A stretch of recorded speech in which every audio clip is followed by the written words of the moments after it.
Welcome to The Passion Pod with your host, Chris Johnson.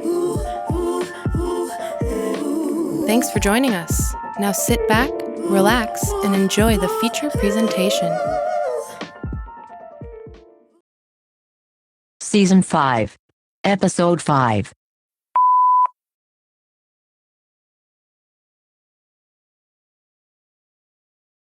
Welcome back, friends. Today we're diving into a whole new world, flavor world that is. Welcome to the show, owner and visionary behind the up-and-coming hot brand Flavor World. How are you, Drew? I'm Drew. I'm happy to be here. It's an honor. Thank you. Dude, thanks for driving in. So we're recording this at my house. You're one of the few guests that have driven from somewhere, even like Minneapolis, to come to me. So I feel like a king. Like I didn't have to get off my own throne. We're at my table. This is dope. That is one thing I was hearing from listening to your episodes. You're like, I'm in your kitchen, like recording their episode. It's kind of funny. Yeah, I like traveling around, but like I've hardly been home. So thank you for driving all the way out here. So who are you, your full name, and what are you passionate about? Lovely question. I'm Drew Kinkade. I am from Minneapolis, spent most of my life in Minneapolis. What it really boils down to at this point is I'm really passionate about all creative art forms and just kind of trying to get people around me to be more creative, make a more creative world, if we're going to boil it down simply. And so a lot of that comes out through my brand, but more ways than one. Yeah, absolutely. I mean, that's like the cool part about being an entrepreneur is there's no rules. So like whatever it is that you're trying to accomplish, it doesn't have to be monetary.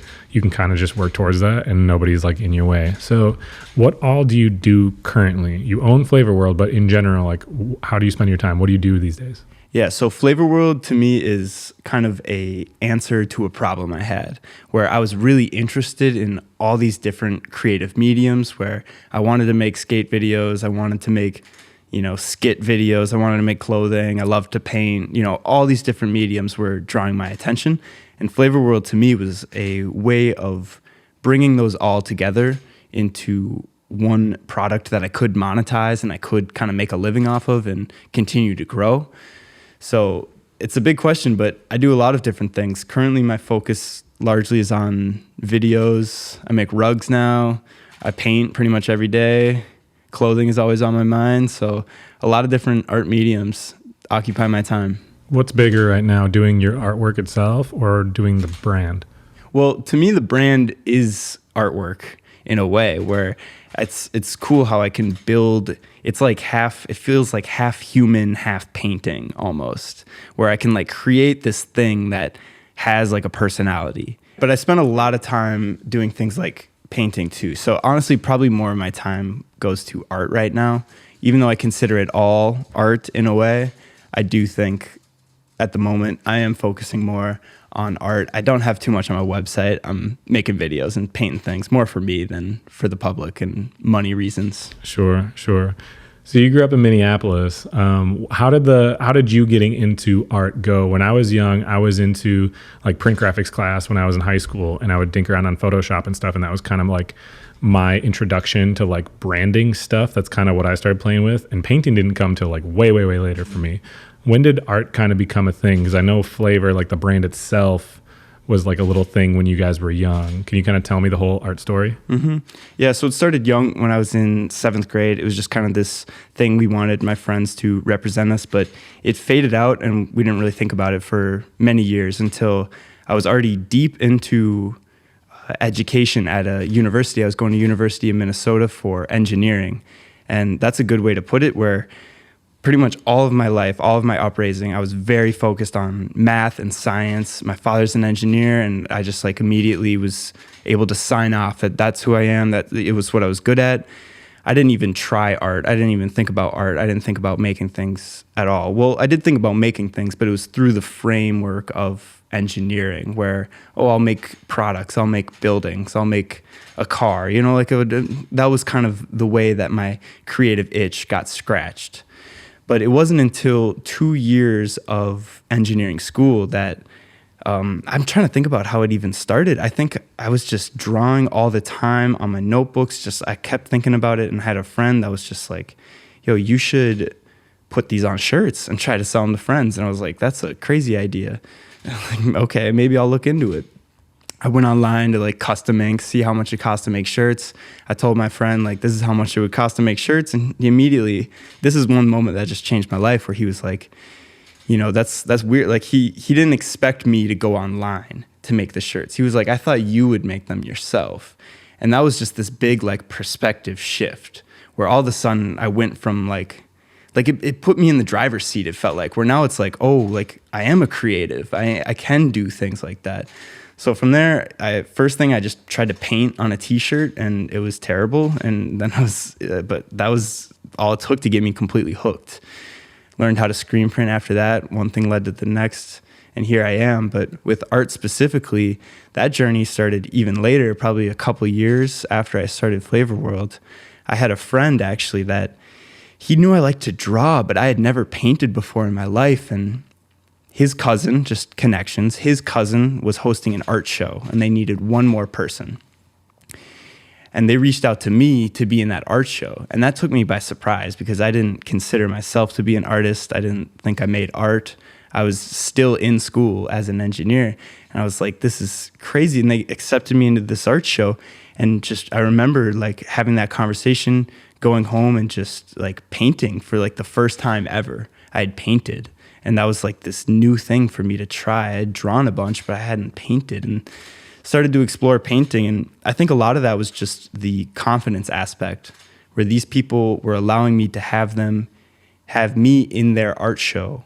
That kind of made me reframe how I viewed myself, where now I was like, well, maybe I am an artist. And that's one thing that really drives me, where it was just that like little spark. Like I didn't get better at art overnight, but it was just my mindset, where now all of a sudden this person considers me an artist. It's like, well, maybe I am better at art than I thought. It just opened up doors in that way. So I actually never took an art class at all up until I left school. Then, just YouTube University, honestly, learned everything I need to know. Yeah, I'm the same way with art. I didn't do any when I was in school. Like I never opted in for any of the art classes and things like that. And I didn't start painting until I was like 29. You know what I mean? Like that little flower bloomed way, way, way late, which is totally fine. My artwork is just kind of stupid little monsters. That's what people always like see, because that's all I really paint, because I like doing them. How would you describe your artwork to people? I like to think of my art as playful.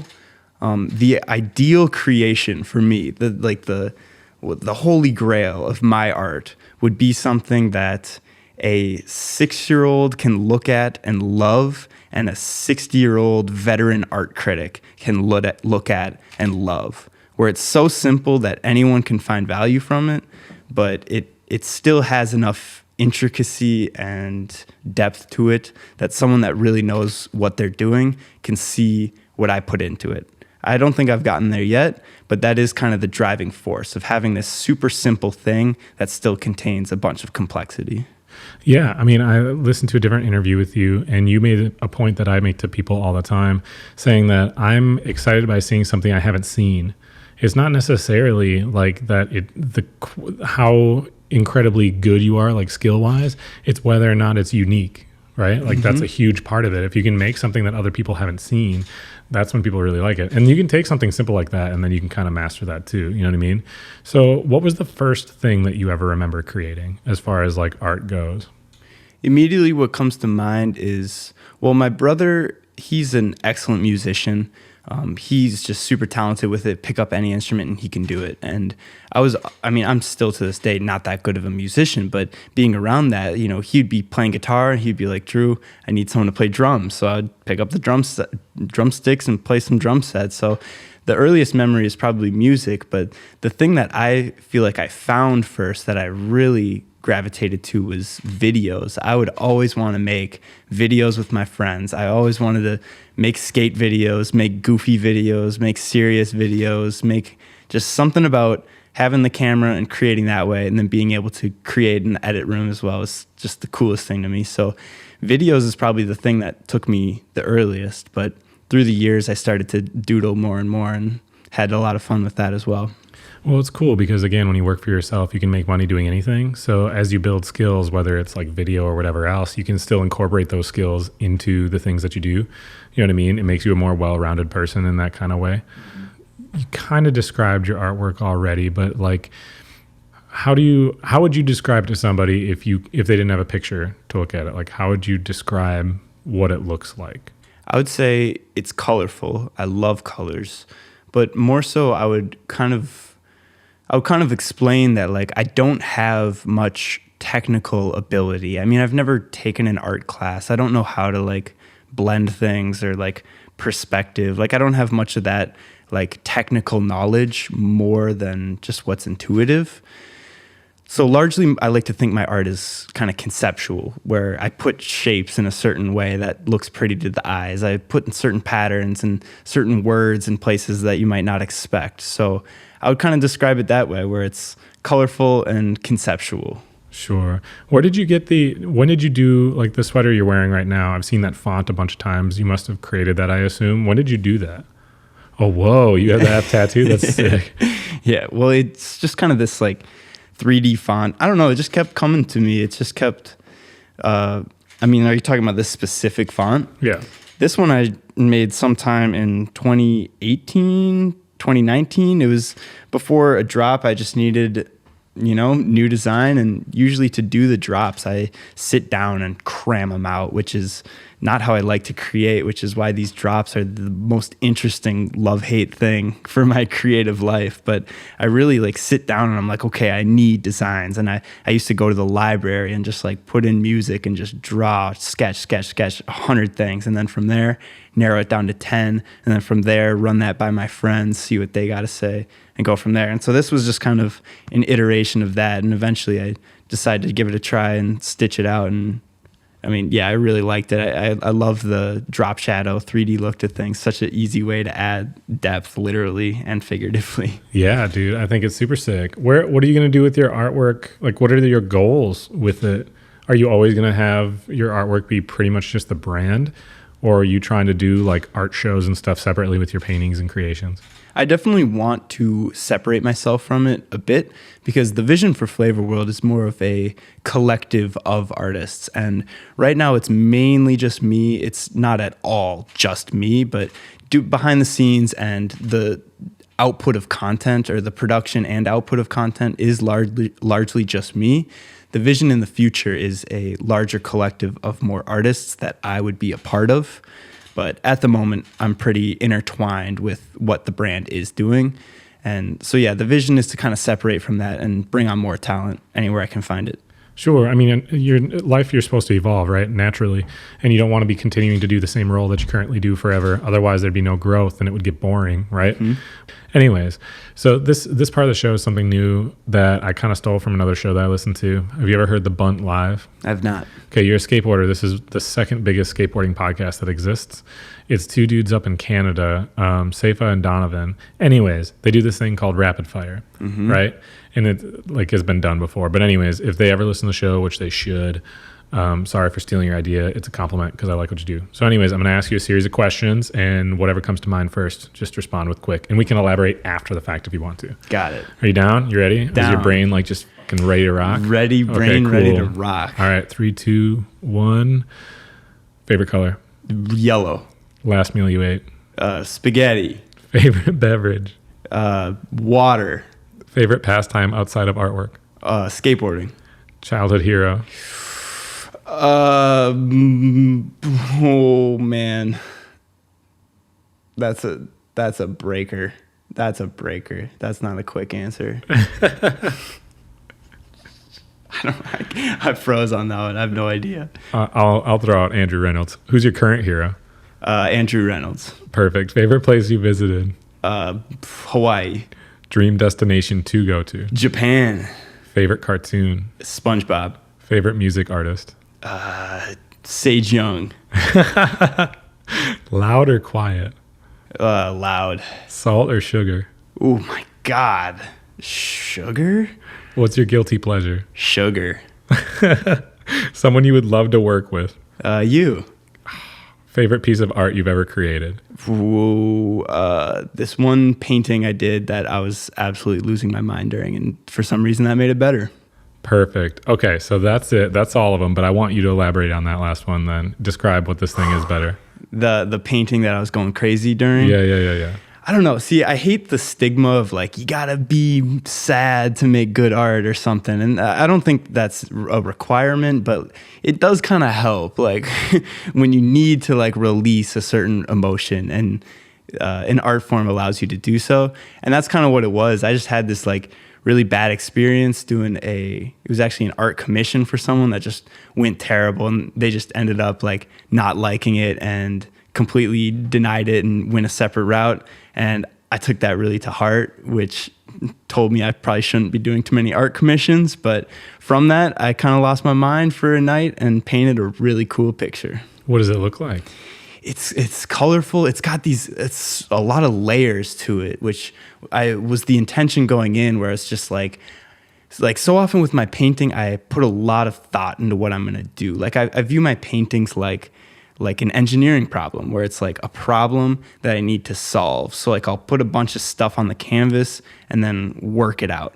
And this was just like a hyper example of that. It was even beyond that, where it was just more and more layers, where I wasn't even trying to solve the problem. It was just like an endless dump of just my brain onto the canvas, and it resulted in something pretty cool. Yeah, I mean, anytime that you like put yourself in a different form of like consciousness, you know what I mean? Like your brain is in a different position, that's when all of a sudden you have fresh ideas.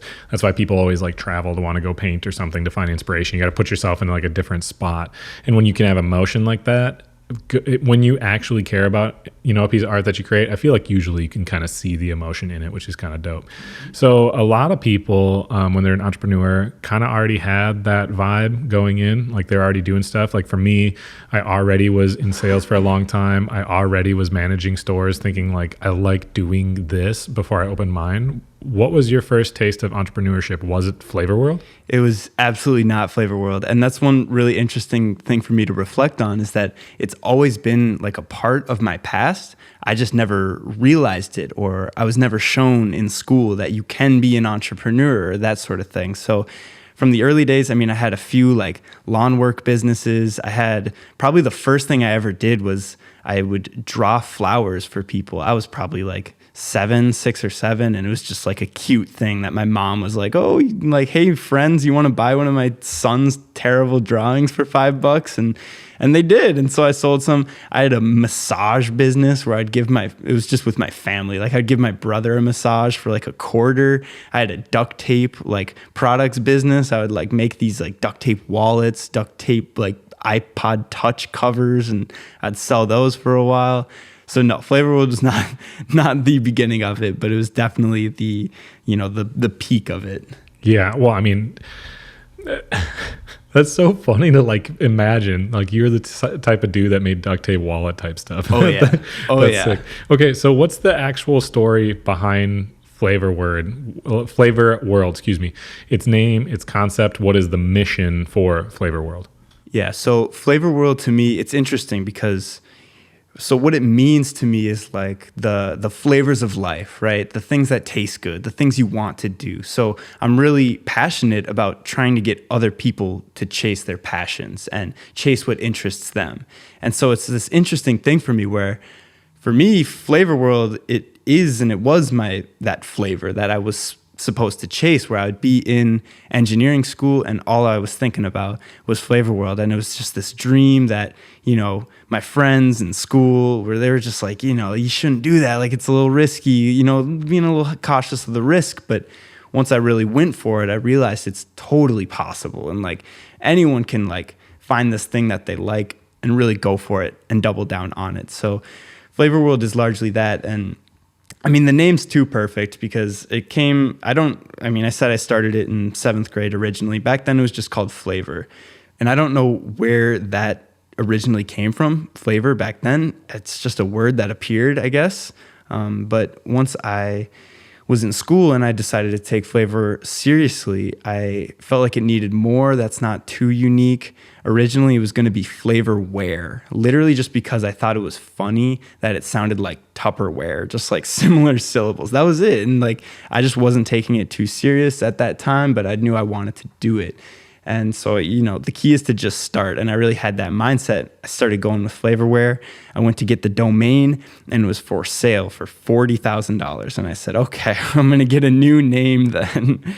And eventually it went to Flavor World, and now it's, too perfect. The name just worked out like a miracle, because for me, Flavor World is it's like a world of my flavors. It's just everything I like to do. It's the videos, the painting, the shirts, the drawing, the brand building, the marketing. It's just all my flavors in like one world. So it came from that originally, but I think it's a way better name than Flavorware. I completely agree. Because what you're selling is an experience to people, and Flavor World doesn't refer to clothing. Then Exactly. It's a whole experience, which could manifest itself as individual, Drop Friday sweatshirts or whatever, but it could also be paintings, it could be events, it could be kind of anything. So I think it's kind of genius. What were your expectations for Flavor World initially? Like what were you trying to set out to do versus like over time things change? I talked to you off mic. You're like, why don't you carry snowboards? I did carry snowboards. That's why it was Passion Board Shop, not Passion Skate Shop. And it just like didn't work because we don't have a tow rope. We don't have a hill here. So my expectation of kind of like how my business was modeled kind of had to evolve and change a little bit. And that's kind of what I'm asking you is initially you're making t-shirts, but what were you trying to do with Flavor World then versus like now? So for me, originally Flavor World was like what I was just saying, where it was like the world of my flavors. So originally it was almost selfish, where I could sell these shirts, but then I could also make these videos and make the songs for the videos. And it allowed me to, scratch all these creative itches of mine and explore all these different mediums that I wanted to explore. And now, kind of, in the moment, it's evolving beyond that, where I'm realizing that doesn't need to just be a selfish thing, but I can bring on all different types of creatives into the brand and have a bunch of different art forms and mediums working with me. So in that regard, it's evolving, where initially it was just going to be shirts. That was kind of the view, but now I'm realizing that's just, I don't have to limit myself like that. Like, it doesn't have to be Flavorware. It can be Flavor World. It can be all sorts of things that we're doing. Yeah, I think like kind of out of left field here, but Jason Lee, right? You're familiar with him. Big time pro skateboarder for blind in like the 90s, and people's expectations of what he was a pro skateboarder. And then kind of out of nowhere to a lot of people, he popped up with, he was in other things, but My Name is Earl came out. And it was like, whoa, this dude is just a big time actor now. Like totally changed what, people's perspectives of him. And when you're in entrepreneurship, like that's one of the things that's really valuable for yourself to like learn, is that you don't have to be what other people think you are or what you built yourself to be in the past. At any point in time, you're not necessarily going to quit and go work a different job, but your job can evolve because you're in charge of that job. Flavor World can go completely away from being clothing and be something totally different in 5 years if you wanted to, because that's your creation. You can kind of do anything that you want with it. What there's a lot of challenges, right? And people always ask like, how do you start things up? Okay, well that's like relatively easy to answer because you can kind of just Google it. And there's like basic startup stuff, right? You pick a business plan, so that way you figure out, okay, how much are numbers actually going to cost? And like that stuff you can kind of figure out. Right now though, with Flavor World a few years in, what are some of the biggest challenges that you're kind of trying to overcome at this point?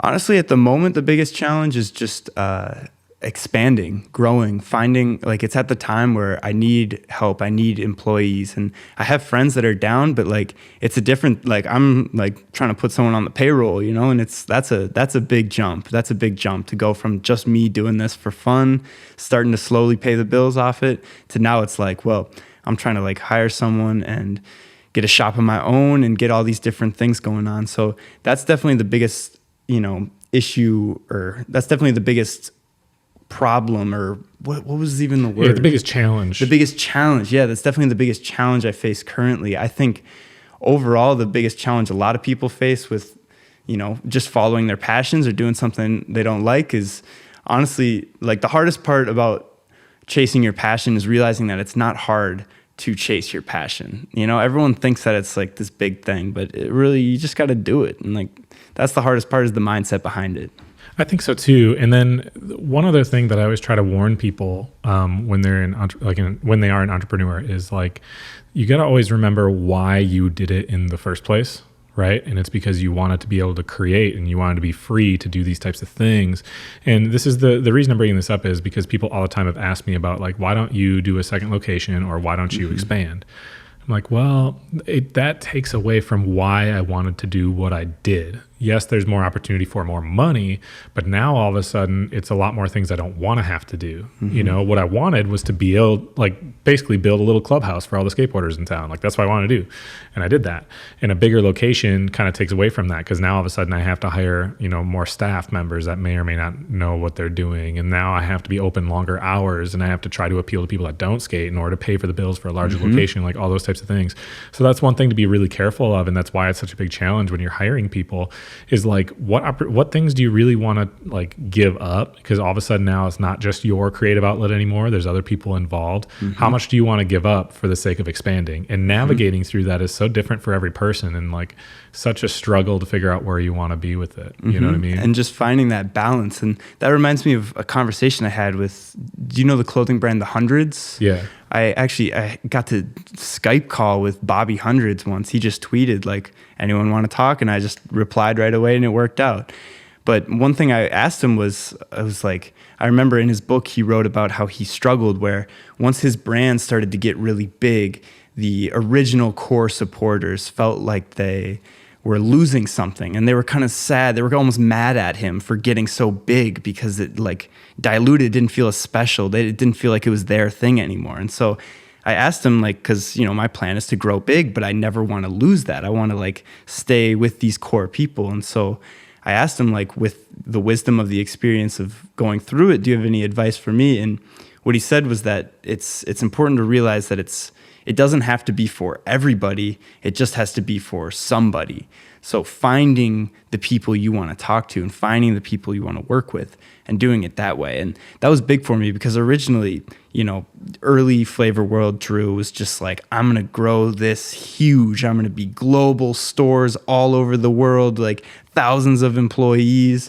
But then after he said that, I was thinking like, well, I don't know if I have thousands of employees, I will have thousands of employees that I do not know. And that sounds terrible. Like, it just feels like the brand isn't even mine anymore at that point. And you definitely can see that with a lot of large businesses. So now the mindset has kind of reframed more towards like, well, maybe there's just like 8 or 9 of us, and it's just like this collective, like a close group of people. And, that's much more maneuverable, and it's able to change and adapt. And given the power of social media, it's still very scalable. You don't need thousands of people to talk to millions. Well, and the thing is, right, is you only need to make so much money. People like me and you, the dollar amount beyond a certain amount is irrelevant, right? We just want enough to be able to have finances not be the problem. If we have enough money to do the things that we want to do, who cares if we have anything above that? Like, it's really kind of irrelevant. Well, that's the same thing with expanding. It's like, if you have 10 people, you need to make maybe not 10 times as much, but you need to make, say, 8 times as much money as you would have just to net the same. At what point is it worth taking all this responsibility and like having to deal with all this stuff if you don't really care about the extra money anyways? Like, where is that ceiling? And for me, that's kind of tough, because I have a really hard time having a true partnership within like my business, giving my rights to like decide what I want to do with what I do, right? I don't think I could ever give that up based on somebody else. I'd always have to be, I would always have to have, 51%, because this is mine and my direction, how I want to do it. And I always want to be able to take it on my own. But that doesn't really play well with trying to have somebody else come in too and like fully believe in the brand. So it's selfish, but at the same time, why I opened my shop was because I wanted to do something that was like me doing things for others, but for the life that I want. Like, it has to still be mine to a certain kind of degree. So I'm in the same kind of boat with you as that, of like, I know within coming years, especially with how much the show is growing, what I'm trying to do with it, I'm really trying to travel a lot more and interview people. And doing that, I'm not going to be in my store as much. So I have to figure out like, okay, how is my dynamic with my store going to work with employees and those types of things, more than just like the casual employee that I currently have. Totally. So what does a typical day look like for you lately? Mine have been like so unstructured because I was traveling, but with all Flavor World and everything, what does your day look like? Yeah, mine has also been very unstructured. So it's a little hard to, pin a specific schedule on what it's like, but really I just wake up and try to progress on the things I'm working on, and always try to make something. I try to make something every day, just like not have a day go by that I don't bring something new into existence. I think it's a great way to stay creative and just stay productive in general. So The specifics of my day, I can't really say too much on because it's pretty different every day. Some days I wake up at 7 a.m. Some days I wake up at noon.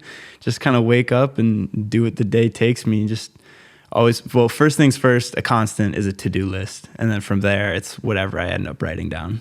Yeah, I kind of feel like at some point here with the show stuff, because I'm putting so much time into this thing, that I'm like, dude, however many years down the road, I'm going to need somebody to manage what I do. Like, I'm going to have somebody that I go to and go, okay, what do I got to do today and what do I got to do tomorrow? Because I've been like lining up all this different stuff because I have a hard time saying no. Like, I want to create and I want to do these things and other people want to do cool shit. There's never like a limit to how many cool people are out there trying to do cool shit. So it's like, managing my time is like super, super difficult. Who else are you currently working with? Like for myself, I have some employees. I sponsor some people, like Miles Boulevard, CYB, and I'm associated with other people like Sage or Gabriel or whatever. Who are some other people you're working with, whether they're your employees or, people you kind of sponsor or whatever? Yeah, as far as actual employees go, once again, not too much, looking to grow into that. And I'll likely grow into that in some of the people I'm going to mention next, where more people that I'm associate with or collaborate with. So a lot of people actually here in the Eau Claire scene, like Gabriel and Sage, both of them, I'm always, working with them, trying to chop up ideas. Asparagus guys, the band Asparagus, they really put me on in this scene.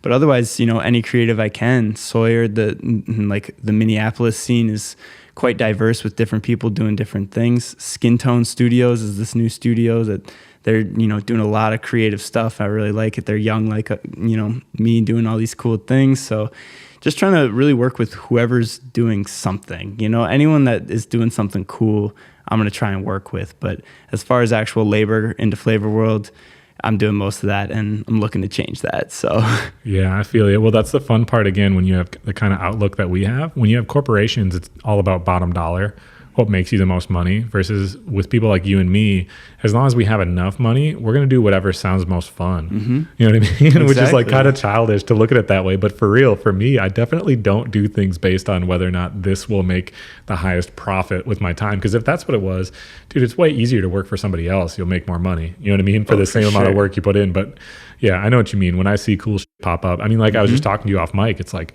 dude, Flavor World and Passion, we could do some really dope little things, and there's like no limit to what we could do. We could do as much as we want. And if one of us was big like Nike, well, we'd have to run that past a couple hundred people before that got approved. But like this, like, we could leave here tonight with a plan, and that's what I like. And that goes back to what I was saying about staying small and staying maneuverable. Having a smaller core group is it's valuable for that reason, where you can just make these decisions, tell 5 people, and it's done, instead of typing up a memo and sending it out to 1,000 people. That's not what I'm looking for. So how wild was it the first time that somebody bought something from you that you didn't know? Because for me, it's like your friends want to support you, so they'll do stuff. And it like I was talking to you again off mic just a bit ago or whatever about like people I've interviewed.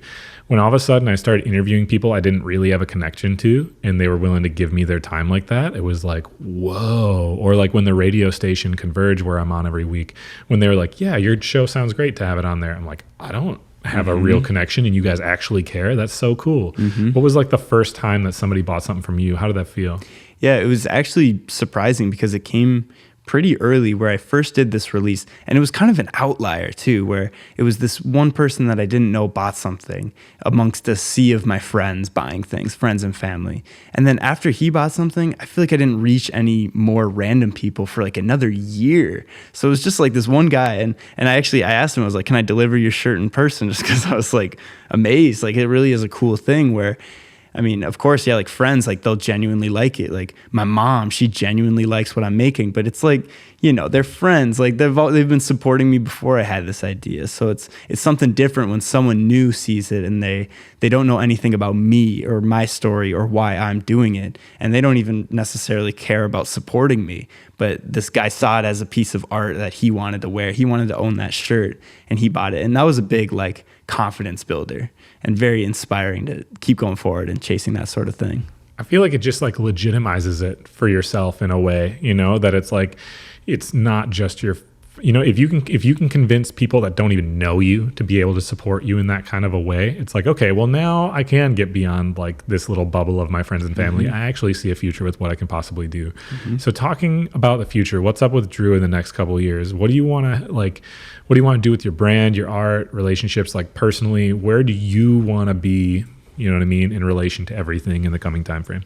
Yeah, I want to act as like what am I trying to say? Like the linking of the network, where we were talking off mic a bit, where, in Minneapolis and Eau Claire, and even, more specifically, like my friends and connections I've made, there's a lot of talented people, but they're not working with each other, and they're not, they might be bad at marketing, or they might not know how to make shirts or something like that. So in the next few years, I really want to work to network and keep meeting more of these people that I speak of, and then bring them together and really help encourage that inner working of these creatives, and having, this rapper work with this producer that I know, and having this photographer work with this, and just like linking people up and sharing these visions. And like, that just rises the tides, and when the tides rise, all the ships go up.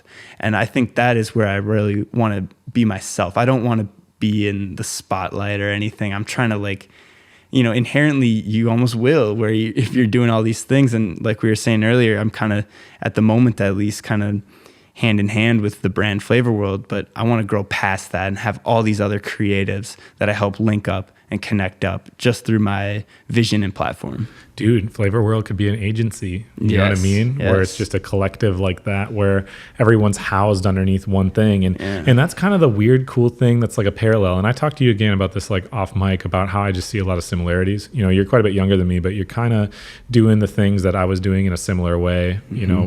7 years ago when I was opening my store, you're kind of like facing a lot of the things, just a few years down the line doing some different things or whatever. But that's kind of what I feel with like the show.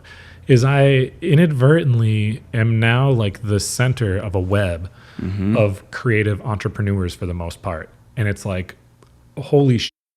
Especially in the entrepreneurship world, almost everybody has something that they can offer somebody else, and also needs help with something. So when all of a sudden you have a huge team like that, you can accomplish anything. And I love when people can switch their mindset and realize that it doesn't have to be you competing against your next door neighbor. Rather than thinking of it that way, you can say, okay, well, me and my next door neighbor can be a team, and both of us are going to have better everything.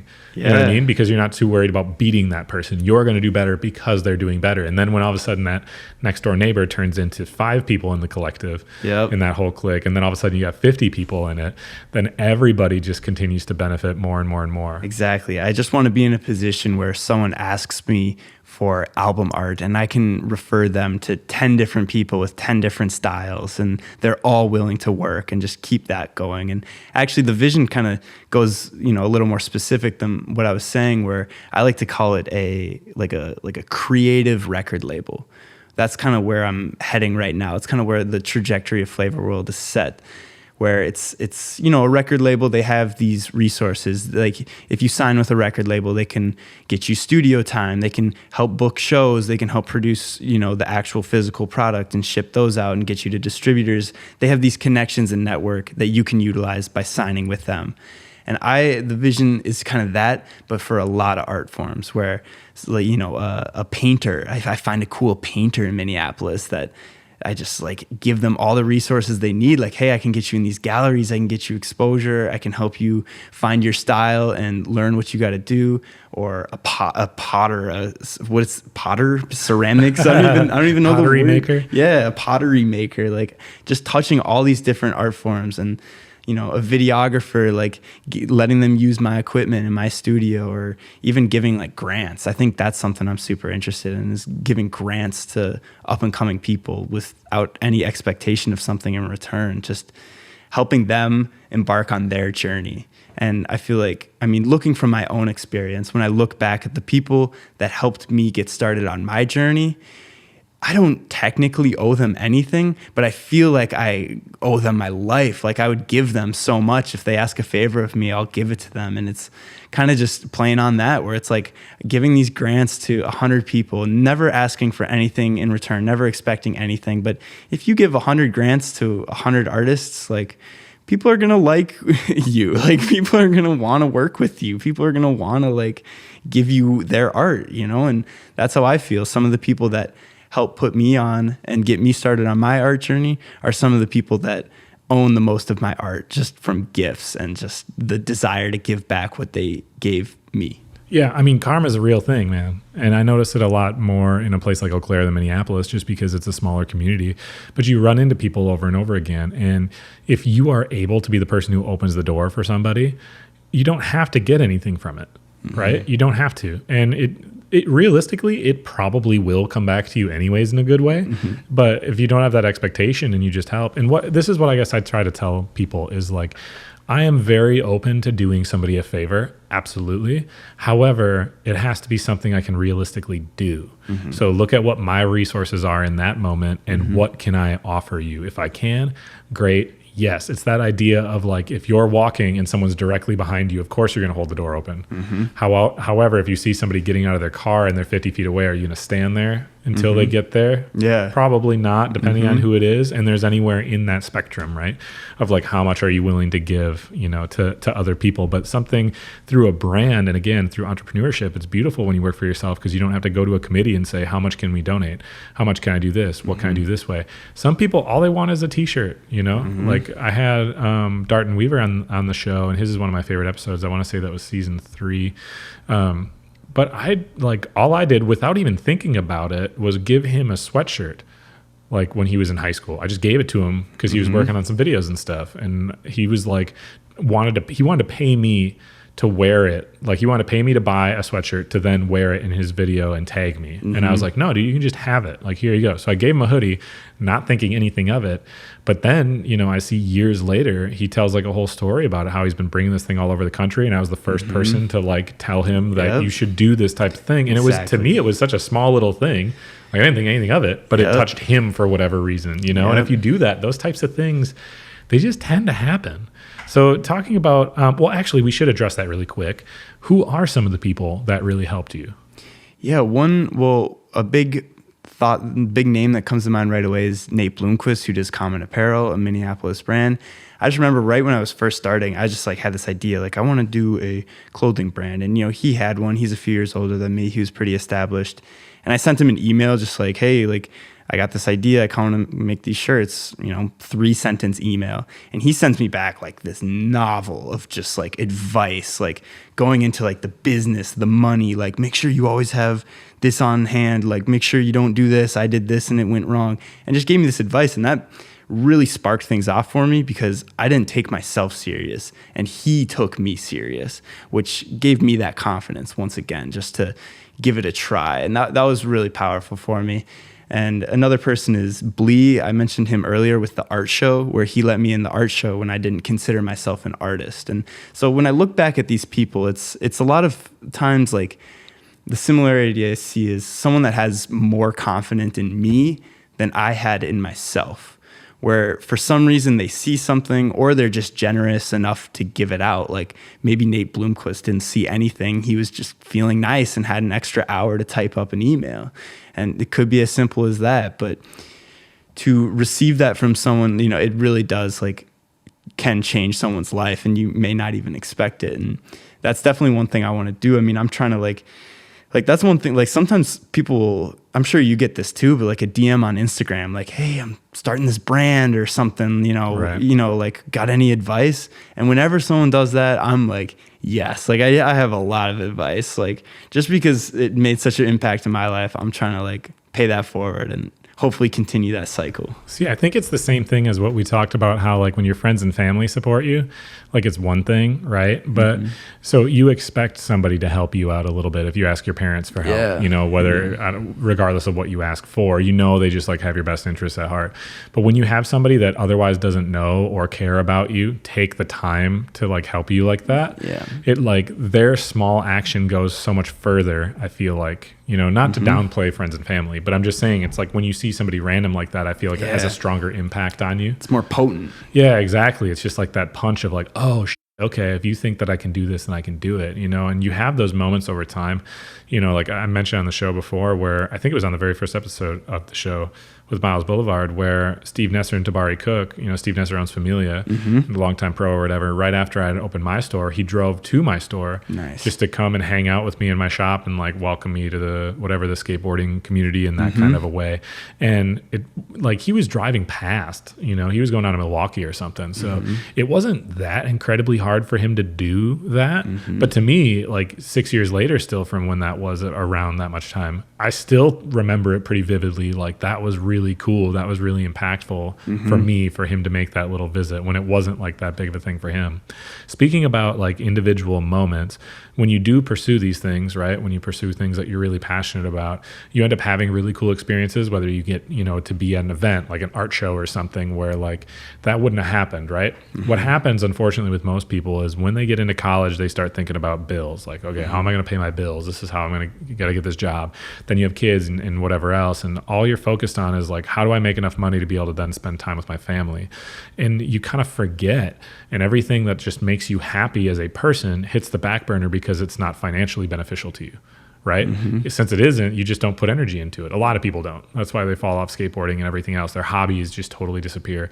When your hobby turns into your whole life business, like you do, or like what I do, you're so personally invested in it that you get further in these things and you have crazy stories. Lots of cool ones end up happening, like the Steve Nesser thing I mentioned. Yeah. If you had to pick one story, something specific, not just like I got to travel more, but like one specific story of some thing that happened to you that you're really, really grateful for, just like a really cool moment, but it only happened because you actually chose to do this Flavor World thing instead of doing engineering. All right. So what comes to mind is probably a couple years ago. No, not even, just a little over a year ago. There's this time, it was actually in Eau Claire, where a lot of us, me and people I'm associated with, we got this group together just of creatives and friends, and we all got together kind of loosely. The goal was to like shoot a Flavor World video and just take pictures.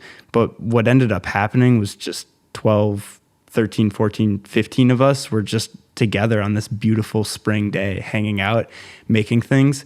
And it was amazing for me to have 4 or 5 photographers there and just all these different creatives, and everyone was just creating in the moment. And it was this amazing thing to be running around Eau Claire with my friends, filming a video, taking photos. You turn this way and they're doing something, and you turn that way and they're doing something. And then before you know it, we're off to the next location. And something about that day, I feel like everyone that was there that day really will say that that day kind of stood out. It was a really remarkable day for everyone involved, and for me especially, just kind of being more so on the driver's seat, like having everyone in my clothes. It was just this truly amazing experience for me. That one definitely stands out just because of the community and the creation that I felt behind it. Well, very few people ever have that. Very few people ever have their friends working together in that way. You have like an outing with your, the people in your office or something like that. But what you're referring to is almost like when you had like your skate crew when you're a kid, except now all of a sudden everybody's a grown adult who's like got this drive and hunger to create and do all this cool shit. And it's like this crazy monster that didn't exist before that all of a sudden like culminates together in one event like that, which is so cool. And that I've explained that kind of like with the downtown community, how I feel of, the entrepreneurs in Eau Claire, all the downtown shop owners and stuff. It's like, if you thought of us as like a high school class, because we all really are working within the same space and, and doing stuff like that. If you think of us as like a high school class, it's like, damn, we're badass. Yeah. This is so cool to see where each of us have gotten to and like what we're able to do together is like pretty powerful and pretty cool. So talking mistakes, everybody makes mistakes all the time. One of mine was carrying snowboards. It just wasn't really a super good move for me financially, and it didn't end up working out. But I learned from that, and that's okay. I ended up putting more time and energy into my own designs of my apparel and my own branded stuff because profit margins are better in that way, and it markets. And I learned. What is one of the bigger mistakes that you made that like if you could just not make that mistake, like going back, if you could have just not made that one, it would have been helpful to you? The reason I'm asking is because I think people can learn from them. You already did. Hopefully somebody listening can learn from this mistake and lesson that came from it. Well, I will answer your question with a specific mistake. But I feel like a lot of us in our positions kind of have adopted the mindset of mistakes almost don't even exist, where it's more so your mindset of it, where I can list these things that in the moment I shouldn't have done it, but I wouldn't have ever learned not to do it if I didn't do it. So the one that immediately comes to mind is the second Flavor World drop. I did the first one. I was super proud of it. I loved it. And then the second one, I felt this pressure in my head that I had to do it. I had to do it now. I felt like I had to do it. I literally sat down and designed the whole thing in 2-3 hours. I just cranked it out. And that was a bad decision to rush it that much. And I would say I regret that, but I don't, because it went well and I learned a lot about myself through that. And I learned that I shouldn't rush these drops. I shouldn't be, because, that was more of like, I felt by doing that, I was conforming to what I believed the people wanted from me. I believed they wanted more shirts and they wanted it now. So I felt this pressure to act on it and do it. But in reality, they just wanted me to, create things and create my best work. They're just being supportive. And even if they wanted shirts from me, maybe that wasn't the best move. So I learned a lot from it, and I learned a lot more from it than if that would have just gone well. So it's like almost important to embrace mistakes to the point where you don't even really think that they're a thing. I would definitely argue that making mistakes, you want to make them now when they don't cost you a ton of money or your entire reputation. You know what I mean? There's a lot more on the line as things continue to grow. It's not only your income if something doesn't work out or whatever. It's totally fine to make the mistakes now, and it's better to make the mistakes now because that's where most of the growth comes from. You know what I mean? In my opinion. It's better for me to rush Flavor World Drop 2 than, after it's a big brand and everyone's heard of it, and rush Drop 12 or whatever, the stakes just keep going up. Absolutely. So what's coming up like as the brand? What are we all going to expect to see? Because everyone's going to follow you now. I should say the shout outs. I didn't say that forever ago, but to follow you, what's the best way people can follow and contact? Probably the Instagram at Flavor World, and there's an underscore at the end, but if you just search up Flavor World, you'll see it. Go to the YouTube if you want just some videos, some funny content. But I don't know quite when this podcast will come out, but hopefully in the next few weeks of when we're recording this, just early 2021, I'll have a new collection of all new clothing. But really, I'm putting a lot of time into videos, and I just love making videos. And I've a few friends now that are really willing to act in videos for me. So we have a few skits in the work that are going to be funny because we are weird people with low budgets, and that makes good videos. I think so too. You look at brands like Weekend within skateboarding, and like that's what's so cool is like the brand itself can be its own identity. You know what I mean? Totally. And it can it can cover any kind of different avenue, and doing video only creates more of a stronger bond with the brand, which then makes creating apparel and selling it easier because you have a marketing tool like absolutely that, you know what I mean? And that plays into a lot of the things I do. I mean, I have a newsletter that I send out every Friday, and it's largely for that reason, just to add more depth where I can have this long form written content directly into people's inboxes. And I have a playlist. I do a Spotify playlist every Friday. I call them Flavor Fridays. It's a weekly holiday for everyone to smile and enjoy. But on Flavor Friday, I also come out with a playlist, just a 3-song playlist, nice, simple, bite-sized playlist. And that just plays into kind of what you're saying with the video, where it's just adding that depth, like knowing what music I'm listening to while I'm making those Instagram posts and making those videos and designing the shirts. So pursuing all these different avenues so it has more of the depth to the brand. Well, and when you realize you don't have to please everybody, right? People genuinely want to follow people that they like, that are being themselves, right? And when Flavor World is just like an extension of you and what you like and what you're trying to do, and it's just really genuine, people just want to follow it, which makes it so easy because then it's like you're not pressured, you're not looking at a playlist like, okay, what's going to be received the best? You just do whatever the fuck you want because this is what you're enjoying at the time. And if you're not worried about getting market share, you're just worrying about like getting enough, that tends to work out really well. So moving forward, for one, I hope you can get rid of that underscore. Somebody must has that name. So I recently got rid of my underscore, which was a whole process. So now on Instagram, you can follow the show at Passion Pod. There's no underscore in the middle anymore. It's just at Passion Pod. If you go to my Instagram, there's a link tree to everything. The best way to support things, it sucks to say, but really financially is how you support things. Money is a huge tool, and it's a necessary tool when it comes to business. So on my link tree, there's now a Patreon where there's bonus episodes and all kinds of bonus content. It's the minimum minimum that it's allowed, which is $5 a month. So that's the easiest, most direct way to support what I do moving forward.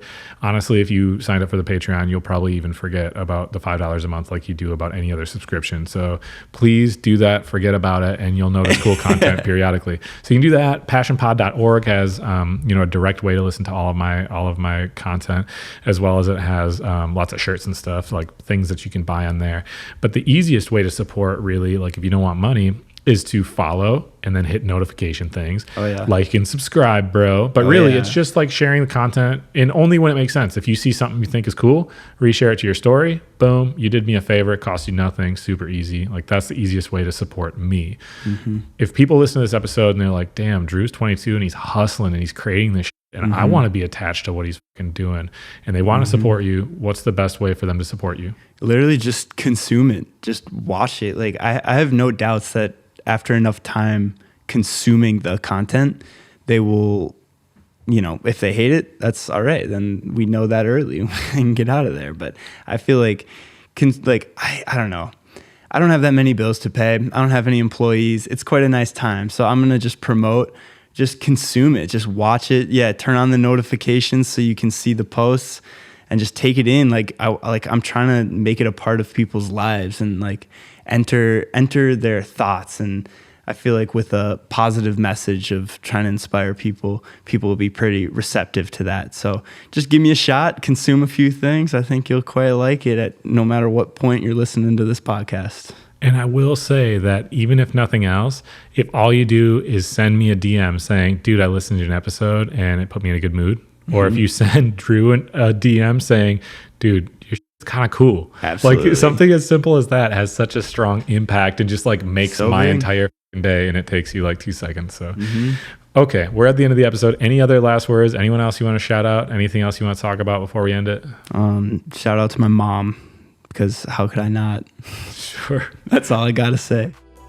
Thank you for joining us for this episode of The Passion Pod. We hope you enjoyed it as much as we did. We'll see you soon.